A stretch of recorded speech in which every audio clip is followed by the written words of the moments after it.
तो दोस्तों आज 2014 का क्वेश्चन सॉल्व करते हैं। तो चलिए, हमारा पहला क्वेश्चन है, यदि अल्फा बीटा द्विघात समीकरण का मूल है तो 1/α प्लस 1/बीटा का मान क्या होगा।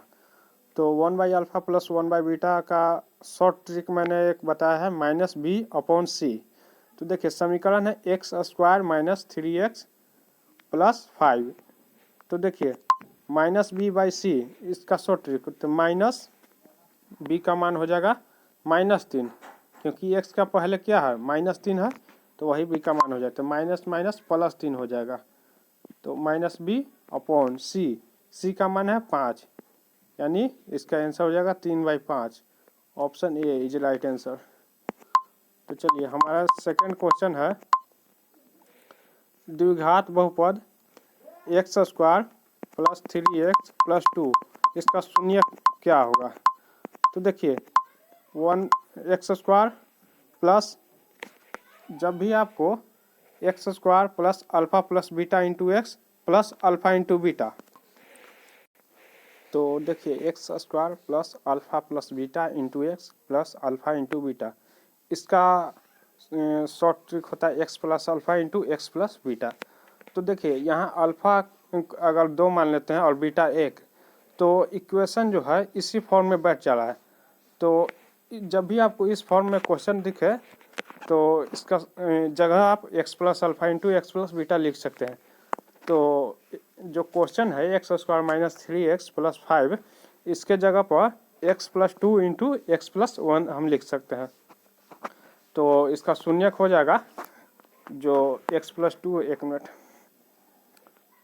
-2 और -3 हो जाएगा। एक मिनट, देखिए जब x प्लस 2, जब हम x plus 2 is equal to 0 करेंगे तो x बराबर आएगा -2, और जब हम x प्लस 1 को 0 के बराबर करेंगे तो x बराबर -1 आएगा, यानी -1 -2। चौथा आंसर हमारा सही होगा, तो इसका राइट आंसर ऑप्शन डी होगा। चलिए बढ़ते हैं अगला क्वेश्चन की ओर। अगला क्वेश्चन है, वृत्ताकार पथ पर 3 धावक एक ही स्थान से दौड़ना प्रारंभ करते हैं तो एक चक्कर लगाने में क्रमशः 1 घंटा, 3 घंटे और 5 घंटे समय लगाते हैं। तीनों को प्रस्थान बिंदु पर पुनः मिलने का समय कितना होगा। तो ये एनसीईआरटी का क्वेश्चन है, इसका एचसीएफ निकालना होगा। तो देखिए 1, 3, 5 का एलसीएम एचसीएफ है, एचसीएफ निकाल लीजिए आप। 1, 3, 5 का, तो तीनों को गुना करने पर 15 आंसर आता है, तो इसलिए इसका ऑप्शन डी मार लीजिए। बाकी वीडियो में किसी भी प्रकार का त्रुटि होगा, कोई भी आंसर अगर गलत होगा, मैं दोबारा से चेक करके इसको कमेंट बॉक्स में आंसर दे दूंगा। अभी सॉल्व करने के लिए टाइम थोड़ा कम है क्योंकि वीडियो लंबा हो जाएगा। तो देखिए चौथा क्वेश्चन है कि 3, 4, 0, 3, 4, 5 का बहुलक क्या होगा। तो देखिए बहुलक का मतलब जो बहुत बार लौक है, यानी देहाती लैंग्वेज में बोल रहे हैं, यानी जो सबसे ज़्यादा आपको संख्या दिखे, जो अंक दिखे, वही बहुलक हो गया। तो यहाँ पर देखिए 3 है 2 बार और 4 भी 2 बार, तो 3 और 4 को जोड़ के 2 से भाग कर दीजिए, यानी 4, 3, 7, 7/2, यानी हो जाएगा 3.5 आंसर आपका, क्योंकि दोनों बराबर बराबर है। तो 3 भी है 2 बार और 4 भी, देखिए 1, 2, 4 भी 2 बार है। तो 3 को आप आंसर करिएगा या 4 को, तो एक काम करिए, दोनों को आधा आधा कर दीजिए जोड़ के, तो ऑप्शन डी आपका राइट आंसर हो जाएगा। चलिए 5वां क्वेश्चन है, सभी वर्ग क्या होते हैं। तो सभी वर्ग समरूप होते हैं, सभी वृत्त वो भी समरूप होते हैं। कैसे, देखिए आप एक वर्ग छोटा सा बनाइए और एक वर्ग बड़ा सा बनाइए, दोनों समरूप, दोनों का जो फिगर है सेम टू सेम है और हमेशा रहेगा। ये 90 डिग्री, ये वो, कहने का मतलब इसको जब हम बड़ा करेंगे, ये छोटा वाला वर्ग को हम बड़ा करेंगे तो इसके जैसा हो जाएगा, या फिर बड़ा वाला वर्ग को हम छोटा करेंगे तो इसके जैसा हो जाएगा। यानी कहने का मतलब, मैं किसी, जैसे मेरा एक शरीर है तो मेरा अपना एक फोटो रहेगा, तो मेरा एक तरह से समरूप है, यानी जैसे मेरा चेहरा है वैसा ही उसमें भी है, तो उससे समरूप कहते हैं। और सर्वांगसम होता कि ये जैसा वर्ग है सेम वैसा ही, उतना ही लंबाई, चौड़ाई, मोटाई, ऊंचाई का एक और होना चाहिए, यानी एक दूसरे पर रखने पर ढक जाए तो सर्वांगसम होता है। और समरूप मतलब रूप समान होना चाहिए, आकार इससे मतलब नहीं कि बड़ा है छोटा है, बस रूप समान होना चाहिए। चलिए छठा क्वेश्चन है, बिंदु -10,6 तथा 6,-10 को मिलाने वाली रेखा का मध्य बिंदु का नियामक क्या होगा। तो देखिए मध्य बिंदु का निर्देशांक का एक सूत्र होता है जो कि है x का होता है x1 + x2 बटा 2 और x, y होता है तो y की जगह पर होता है y1 + y2 बटा 2।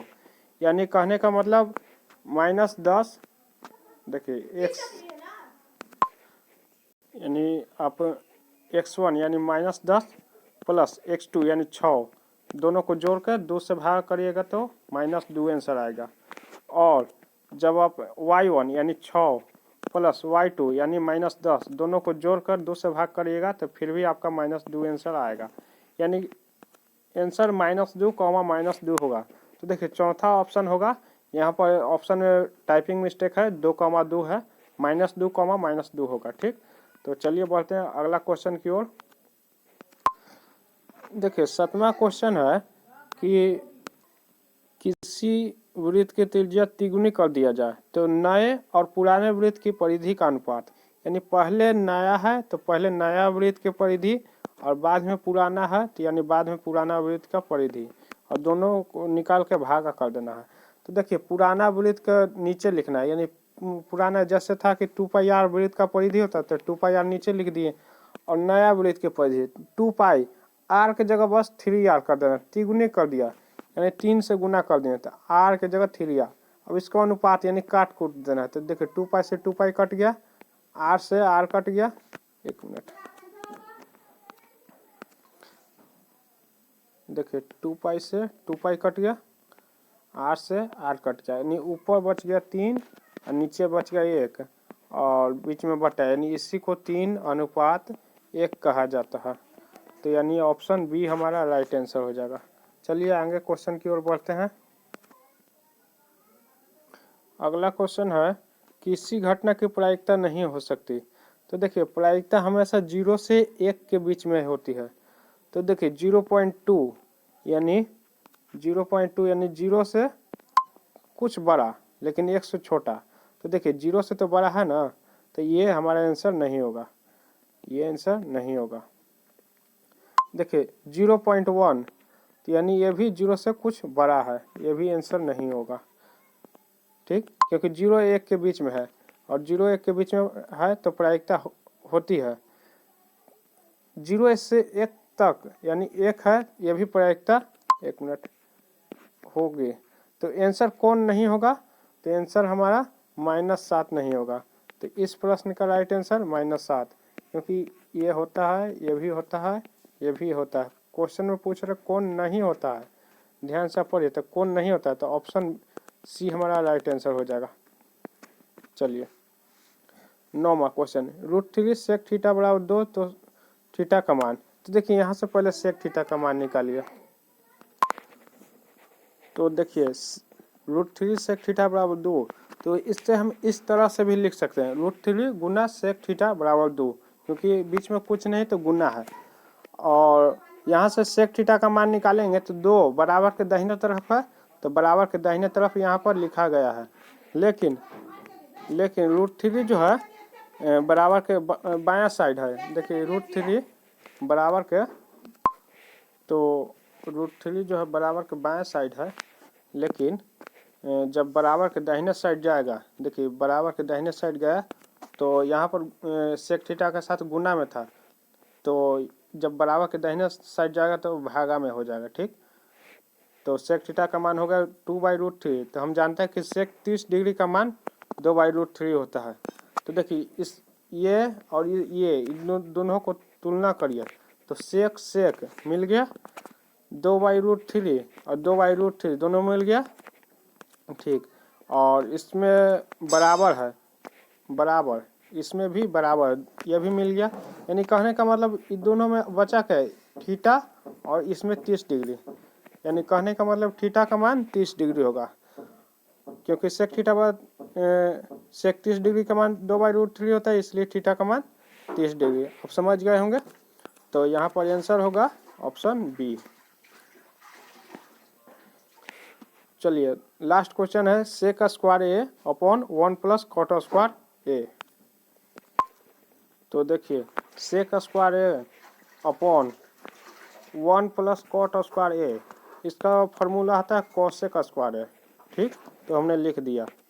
तो अब देखिए सेक जब बड़ा, देखिए सेक जो है बट्टा के ऊपर है। ठीक, तो इसको जब हम नीचे लाएंगे तो सेक जब बट्टा के नीचे आएगा, ठीक, तो ये चेंज हो जाता है किसमें, कॉस में।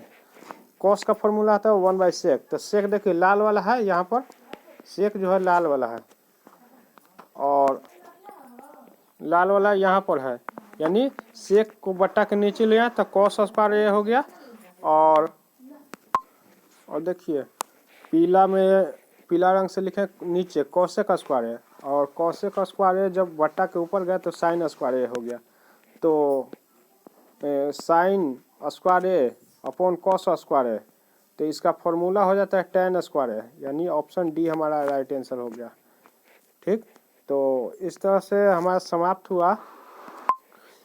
बाकी यदि आपको वीडियो में कुछ भी कोई भी क्वेश्चन मिस्टेक लगता है या फिर त्रुटि कुछ लगता है तो आप कमेंट बॉक्स में अपना विचार रख सकते हैं, और हम भी अपना कमेंट बॉक्स में और डिस्क्रिप्शन में दोनों का आंसर जो है आंसर शीट आपको दे देंगे दोबारा फिर से बनाकर।